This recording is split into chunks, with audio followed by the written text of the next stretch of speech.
O texto do estudo de hoje é Êxodo 34, dos versos 1 até o verso 28. Nos primeiros versos, a gente vê a convocação de Moisés para encontrar-se com Deus no monte, para que ele levasse 2 tábuas de pedra, para que o Senhor reescrevesse a lei.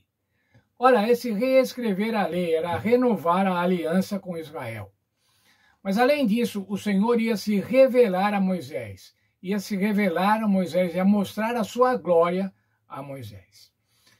Verso 4: Lavrou, pois, Moisés 2 tábuas de pedra, como as primeiras, e levantando-se pela manhã de madrugada, subiu ao monte Sinai, como o Senhor lhe ordenara, levando nas mãos as 2 tábuas de pedra.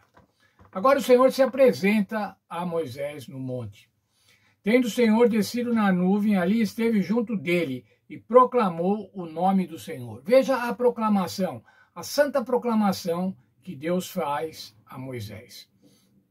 E passando o Senhor por diante dele, clamou: Senhor, Senhor Deus, compassivo, clemente e longânimo, e grande em misericórdia e fidelidade, que guarda a misericórdia em 1000 gerações, que perdoa a iniquidade, a transgressão e o pecado, ainda que não inocenta o culpado, e visita a iniquidade dos pais e dos filhos dos filhos, até a 3ª e 4ª geração.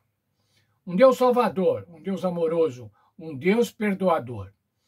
Características de Deus, características do seu ser: a graça, a compaixão, o amor, a paciência, a fidelidade, a misericórdia, o perdão, a santidade e a justiça. Um Deus salvador. O líder de Israel agora estava preparado para essa gloriosa percepção do caráter de Deus. A beleza do caráter divino é uma impressionante revelação que ele faz de si mesmo. Êxodo 34, 6 e 7 é uma das descrições mais importantes de quem Deus é. Essa descrição é como um fio dourado que atravessa toda a Bíblia. A proclamação feita pelo Senhor nessa passagem é, por assim dizer, o João 3,16 do Antigo Testamento. Em outros importantes textos, autores bíblicos aplicam, repetem ou desenvolvem essa proclamação do Deus vivo, pois o seu caráter deve ser corretamente compreendido.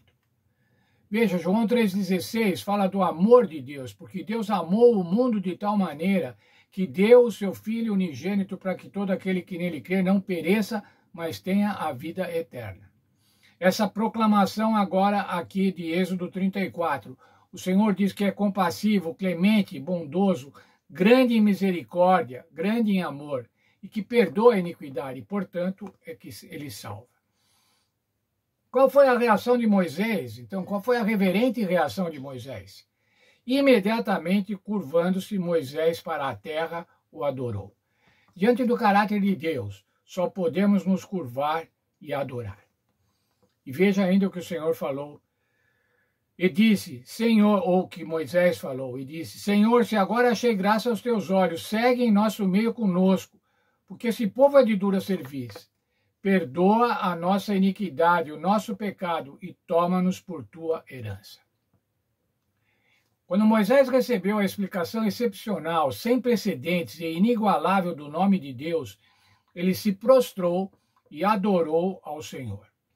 Quando obtemos vislumbres do amor, graça, misericórdia, compaixão, bondade, fidelidade, perdão, santidade e justiça de Deus, também somos atraídos por ele. E somente quando vemos e admiramos suas qualidades excepcionais que começamos a amá-lo. Um amor que leva ao desejo de servi-lo e obedecer-lhe. Porque ele nos ama, nós o amamos em resposta ao seu amor, conforme 1 João 4,19. Agora o Senhor refaz então a aliança com o povo a aliança que havia sido quebrada pela idolatria. Verso 10. Então disse, eis que faço uma aliança, diante de todo o teu povo farei maravilhas que nunca se fizeram em toda a terra, nem em nação alguma, de maneira que todo esse povo, em cujo meio tu estás, isso é o povo de Israel, onde Moisés estava, veja a obra do Senhor, porque coisa terrível é o que faço contigo. O que é essa coisa terrível? outras traduções dizem assim, atos poderosos, coisas espantosas, um poder terrível, mas faz como? Faz contigo. Isso quer dizer, faz a favor do seu povo. Nessa revelação de si mesmo, Deus garantiu a Moisés que realizaria feitos maravilhosos em favor do seu povo e os conduziria à terra prometida. Ele renovou a aliança com ele, prometendo que outras nações veriam sua majestade e sua obra impressionante. As outras nações veriam a Deus no povo de Israel. Esses atos poderosos eram a favor do povo. O Senhor sempre está a favor do seu povo. O Senhor sempre está a nosso favor. Mas a aliança tinha a outra parte. Quais eram as responsabilidades do povo de Israel? O Senhor ia abençoá-los, o Senhor ia cuidar deles, ia levá-los à terra.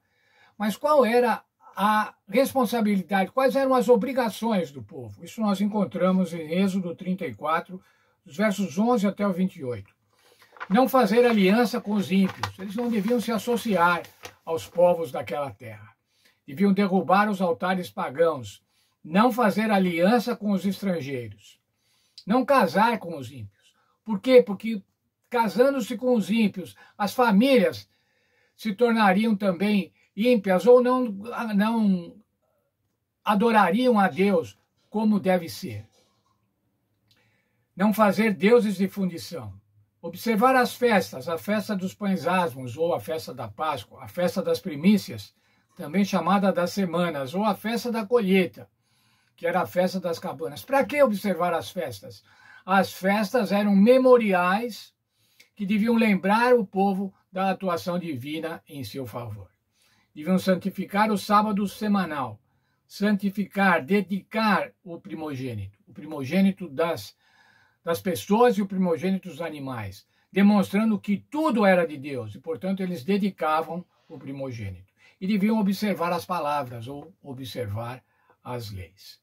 Veja agora, Êxodo 34, 27 e 28. Disse mais o Senhor a Moisés, escreve essas palavras, porque segundo o teor dessas palavras fiz aliança contigo e com Israel. O Senhor está falando, escreve, isso é um documento.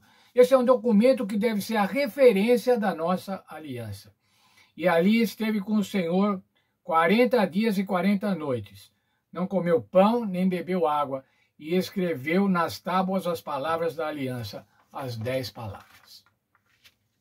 A revelação de Deus, a renovação da aliança, fruto do amor de Deus. O Senhor havia perdoado o povo, um povo de dura cerviz.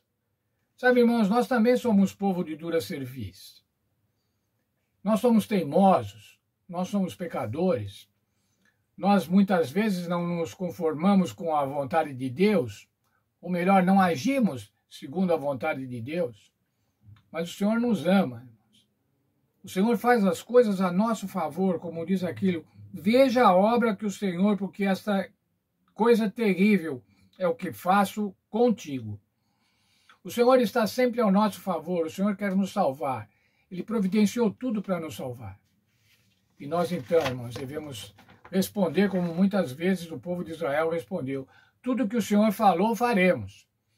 Infelizmente, irmãos, o povo de Israel prometia, mas não fazia, assim como nós. Muitas vezes prometemos, mas não fazemos. Nós devemos contar que temos um Deus de misericórdia, um Deus de amor, um Deus que perdoa. Mas não nos esquecer que é um Deus de justiça. Portanto, toda vez que cairmos, devemos pedir perdão a Deus, devemos nos arrepender, pedir perdão a Deus. Nós não podemos continuar pecando, porque nosso Deus é um Deus de justiça. Mas especialmente, Ele é um Deus de amor, um Deus misericordioso, de graça, paciente, um Deus de fidelidade. O povo de Israel não era fiel a Deus, nós também não somos fiéis a Deus.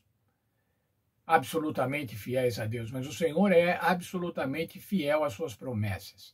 O Senhor é absolutamente fiel ao seu desejo de nos salvar.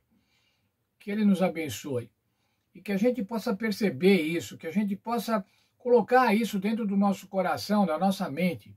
O Senhor quer nos salvar. E, portanto, nós queremos ser recíprocos a Ele, nós queremos amá-lo e nós queremos obedecê-lo. Que o Senhor esteja com cada um de nós, com as nossas decisões de estarmos sempre junto ao Senhor Deus.